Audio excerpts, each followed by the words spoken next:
possibilita a ver o céu, ou a ver serafins, ou a ver o trono, ou a ver, aleluia, até o séquito enchendo o templo, ou até mesmo ver portas se movendo, ou chegando fumaça diante do lugar. Aleluia, a visão não se limita a isso, porque uma visão, ela vai muito mais além do que você ver algo, mas é você se posicionar a fazer aquele algo. Então não importa se você tem visão, mas o que importa é se você se posiciona em meio à visão. O profeta, ele se movimentou. O profeta, ele foi levantado em tempos de crise em Israel, a ponto dele, em meio ao tempo que ele estava, ele passa agora a ter uma visão do templo de Deus. Aquele templo se desfigurou, aquele natural que habitava ali agora não era mais um lugar natural, mas era um lugar sobrenatural. A ponto do profeta Isaías olhar e ver o trono exaltado e alto, a ponto de o profeta olhar e ver serafins voando sobre aquele trono.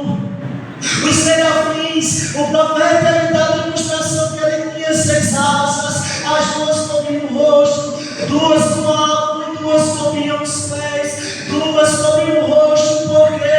Porque o peso da glória daquele trono era muito grande, e não era a glória do trono, mas era a glória do que estava assentado sobre o trono.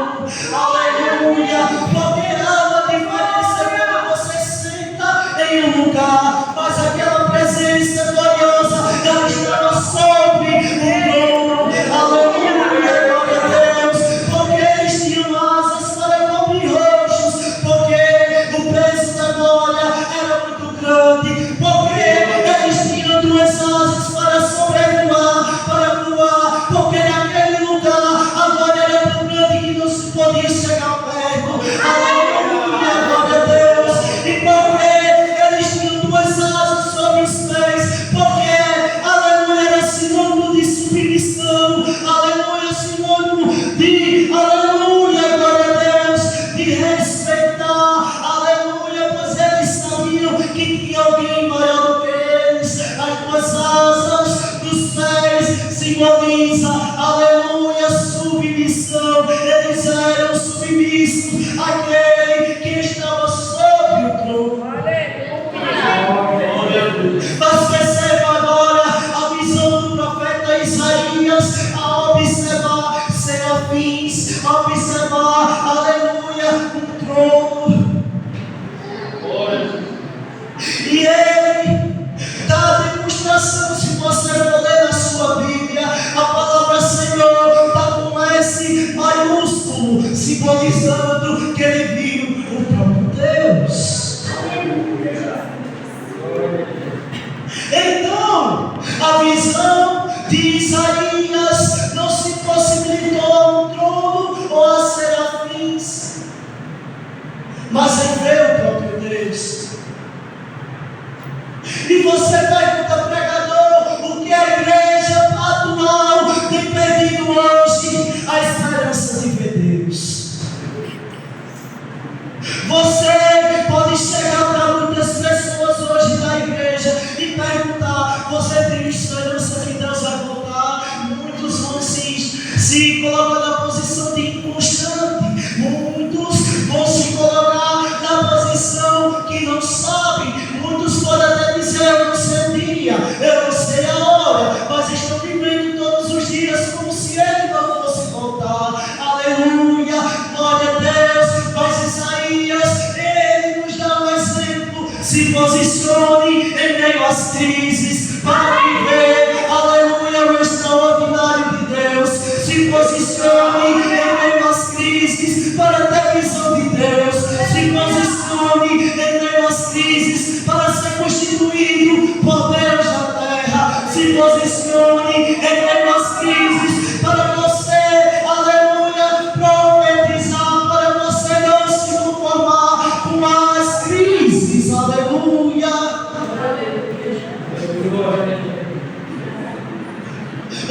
fugindo de tudo isso, que veio a visão, ele veio um serafim falando para o outro.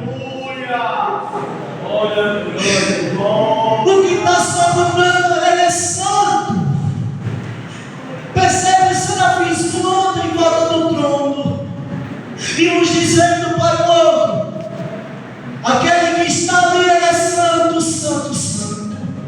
O outro repetia: ele é santo, santo, santo. O outro dizia: ele é santo, santo, santo.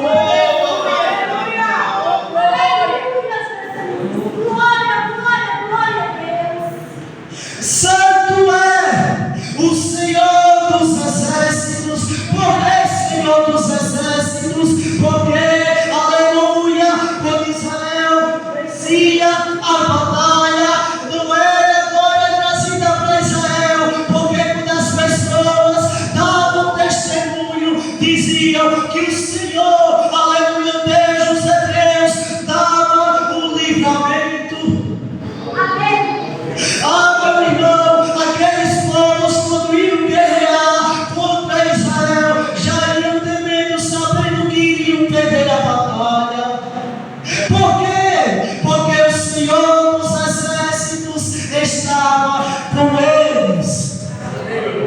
O salmista escreve no Salmos 46: Deus é o nosso refúgio e fortaleza, é um socorro bem presente na hora da tribulação. E o salmista conclui: ainda que a terra se mude, ainda que os montes se abalem, ainda, aleluia, que as águas rujam e se perturbem, há um rio que alegra a cidade de Deus, o santuário da morada do Altíssimo. Deus está no meio dela, não será abalada. Deus a ajudará ao romper da manhã. As nações se estremeceram, os reinos se moveram. Ele proclamou a sua voz e a terra se derreteu.